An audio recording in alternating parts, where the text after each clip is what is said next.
gonna show you something. I think you're gonna like it. Don't hesitate, stir up the wave. Don't make me wait, go on and on and on and on. A sweet escape. Right, we just arrived. I came down yesterday, so I already know something about something. Well, let's go and have a look. I'll be your anchor when you go down. Don't you wanna die? Hey, let's do wild things. Morning, Bruce. Morning, how are you? I'm good, mate. Look at this. No, it's that. I really like it. It looks totally different, doesn't it? We were going to put your bag closer that way, but we didn't think you needed it, so it's quite nice like that. Let's have a look. It really does look good though. I know it looks different. It doesn't look like the same place. Yeah, I mean, it can go closer, like especially when this is gone. Yeah, but now we're wondering, do you need to even remove that? I don't know. I get what you're saying. Because that's quite a nice. It's useful, isn't it? Yeah, it's a nice gap between the rails. And this one was actually wider than. Fuck it. This Do you know? one could actually go over. It's better than I thought, to be fair. It's really good. How does your life? Your lips to my lips, saving my life. I'll be your anchor when you go down. Don't you wanna die? Hey, let's do wild things. Goosebumps over my body when you're jumping. I think I'm drowning. If I say My first handle on this slide out. Oh, I've got tools everywhere to prevent this from coming out. So these handles, they're not that expensive at all, and they do everything you need to do. It's all good putting a nice handle on a cabinet, but then you've got to use magnets or other means to try and stop these cupboards from opening. They just do the trick every single time, and that's what we need in a van that's moving about. I like to fit these personally. Some people don't like the look of them. Some people think they're tacky, but they're not. They actually make the units look nicer. I've only put one on there at the minute, and I'm just doing this top one for the kitchen overhead. What I do on the overheads, I put in a slim bit. This is about 30mm. I put this slim bit just to keep things from not falling out of the cupboard when you open the door. Now, when I put the handle on, I measure up from the inside, from there to there. I then mark that measurement from there to there on the outside, so we know that that's where the lip finishes on the inside. Then we've got a little bracket that stops when it's locked. The lock sits into the bracket, and then we've got the handle. Now what I do is I dismantle one of the handle locks, so I can use that as a template. I also use a full handle, so when you push these in, they move down a little bit further. So if you mark these directly bang on, when you go to push it, it won't give you enough to actually release it because it'll be getting stuck. So you need to measure it at full by pushing it in. So you then put that up against the cupboard and push it so that mark, so you've just got a bit of an allowance of the mark there. Draw a line underneath, just underneath that, and then get the template and put this template right onto the second line you've drawn, making sure it's central. And the screw holes are bang central to the middle where that little pin is, and that is exactly the center point of the lock. So once you've done this second bit to there, and you've marked that, and then the middle point, that is the point that you drill at. Then you put your little bracket on the inside, and all being well, it should work properly. So let's get this one on.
As you can see, it is slowly coming together. Every little thing, every little extra that's done, so these little door handles and that, is just adding to it. Really chuffed with it, to be fair. Still loads of little bits to do, but don't think it'll be too long now. Right, middle of the week, what have we got done?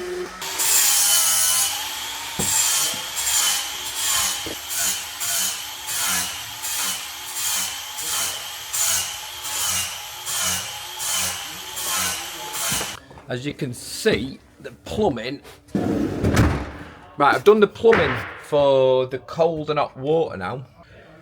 Down there, and I just put this little piece at the back just to protect the pipes, and also they're now fastened to this as well.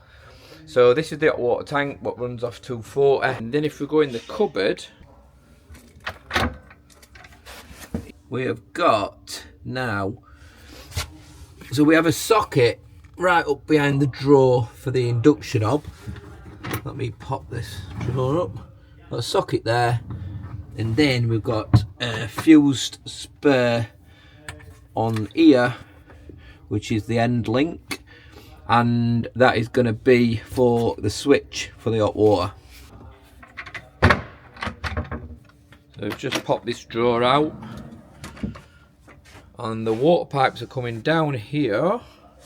And let's pop this one out, and then down through there, and then they're now finishing here, just below where the sink's gonna go.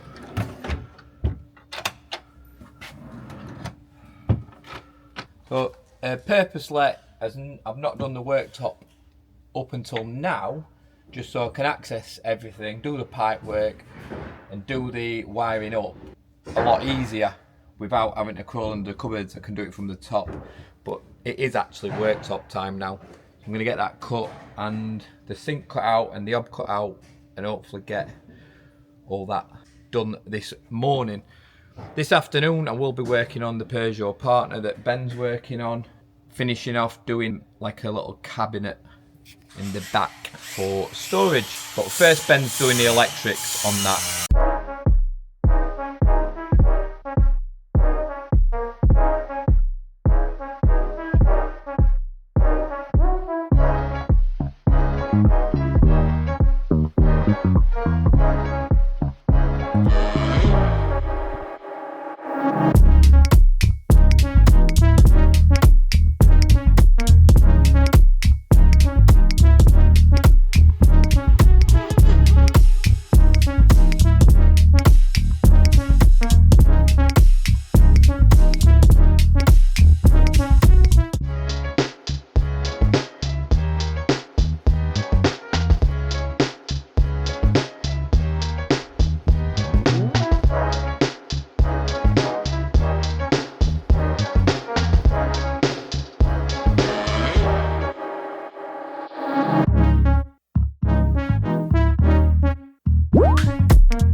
Yeah, so I've had to jump off the crafter today to come on to this one.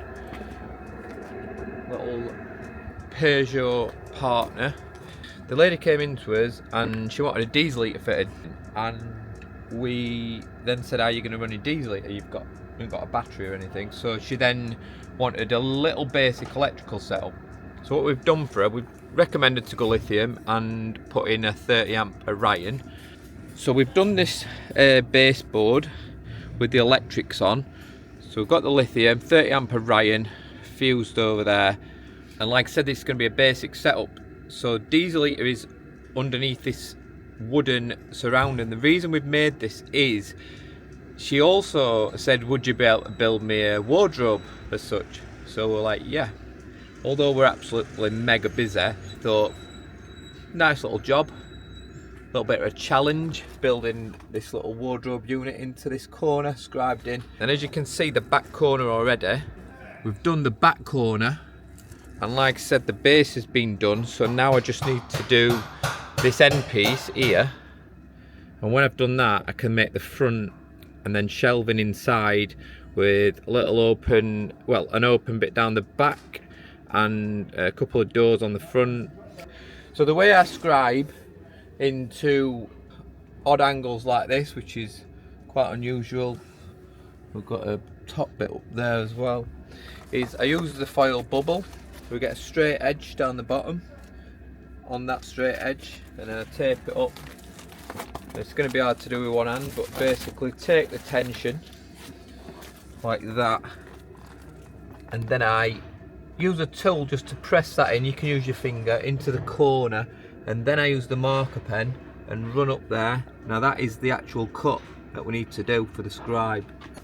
When we've done that all the way to the top, we'll leave a bit extra on as well, so don't cut it to size, cut it a little bit bigger, but then we'll just keep bringing it in, taking a bit off when we've cut the wood, and that should be perfect. And then we can get on with the front. So now you can bugger off.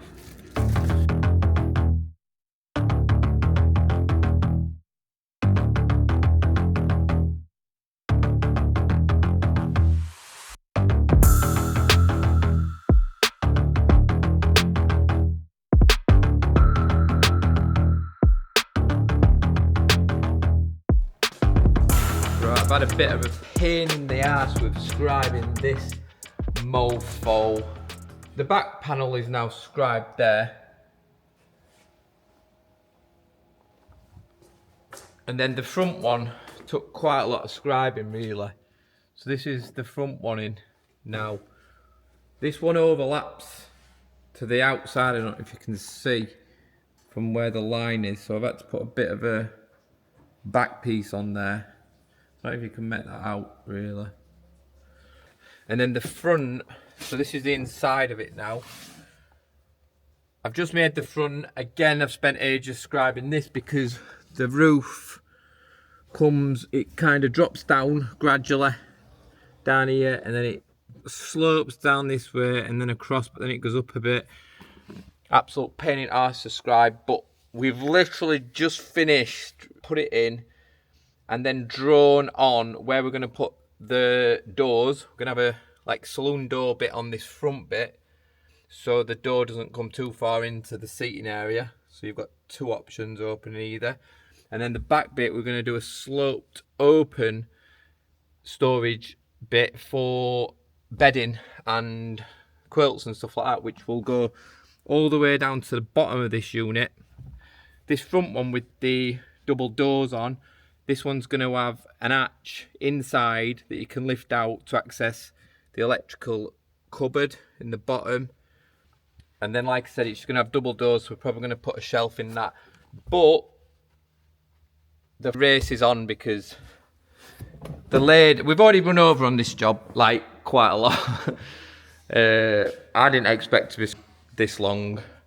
I don't think Ben expects to be, like, doing, I don't know, other bits that long. No, our first bit of woodwork was on there.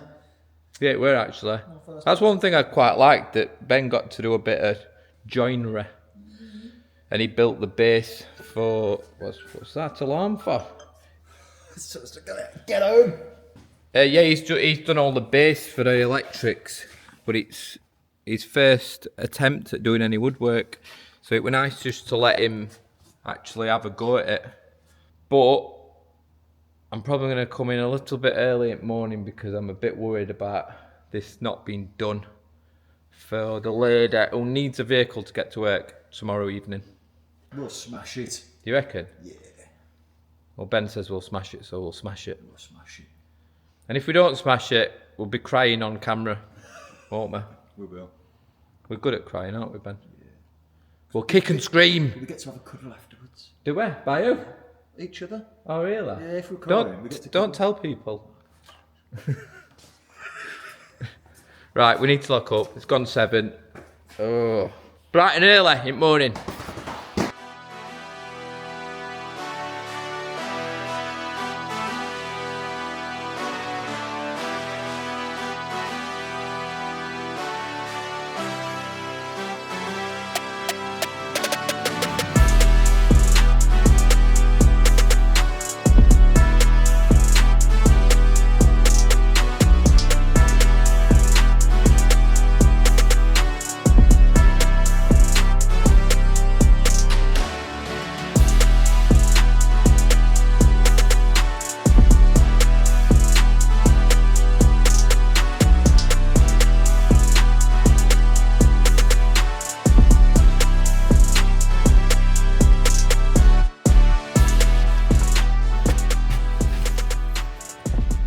In a bit of a rush to get this one out, but the internals are all done. So we've got the shelf down there and there's a little pop out. I'll show you that in a bit. And that's where the electrics are down there. And then there's another shelf higher up, and then the back one here is just going to be one complete opening all the way down to the bottom. So that goes further down past this battery compartment, and that is to put duvets and stuff like that. I'm going to put the front on, see how everything looks, see if I'm happy with it, and get it all fastened together, and then make some doors for this side.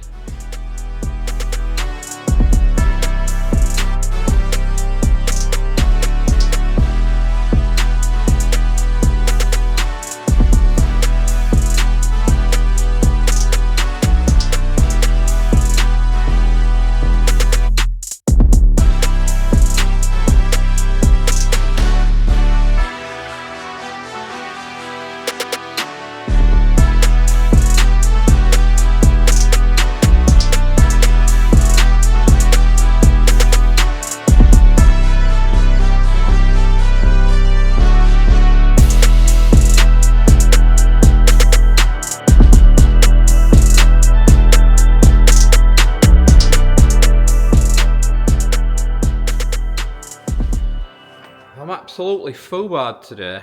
So working on a Peugeot Partner is a lot different to working on something of this sort of size where you can stand up and build the van. The Peugeot Partner I've been on for the last couple of days, and I've been bent down, crouched down, my back is in bits. And although I've loved working on it because it was quite unique and all the angles were quite testing to get it done, and I was really chuffed with it, the lady's come to pick it up and I've still got one door to do because she actually wants a door on the back. I wasn't going to put one on, but she actually wants one on. So I have asked her to come back next week where we'll do that door for her when she's available, because she does need to go to work. So she's shut off. She's more than happy with it. She just wants the extra door, so she's going to come back. I'm just glad I don't have to work another full day on that van because, like I said, my back needs a rest. Workshop wise, honestly, I am over the moon with it. This layout is ridiculous. I never imagined it'd be this good. So I'm really chuffed. This workbench here and having a van right here is just absolutely brilliant. Same again, workbench here, which is full of shit. Van, another workbench and another van. Just works so bloody well. It's ridiculous. So props to Liam for coming up with this idea and actually having balls to just get on with it and do it. And it was actually about midday. I think Liam said it might be midday on Monday. It were about midday when I'd finished building this top shelf here, which still isn't finished, but I can at least put majority of my stuff on there while I'm working and just get to it. As easy as that. Anyway, not as entertaining this week as last week. So a lot of people were saying it was quite funny, that last video. There were a lot of different clips and different aspects to that. This one is a little bit more building vans, because I had my serious head on. I needed to get that Peugeot Partner done for that later. So I'm chuffed. Enjoyed working on it, something different. But my God, get me back on this. I reckon there's 7 full working days on this van left. I'm going to allow 3 to 4 days for the electrics, and then I've got a diesel heater and a swivel to put in the front, and then other bits and bats. But I reckon 7 working days, and this one can be done and out the door. Anyway, it's a bye from me. I'll see you next week. Thanks for tuning in.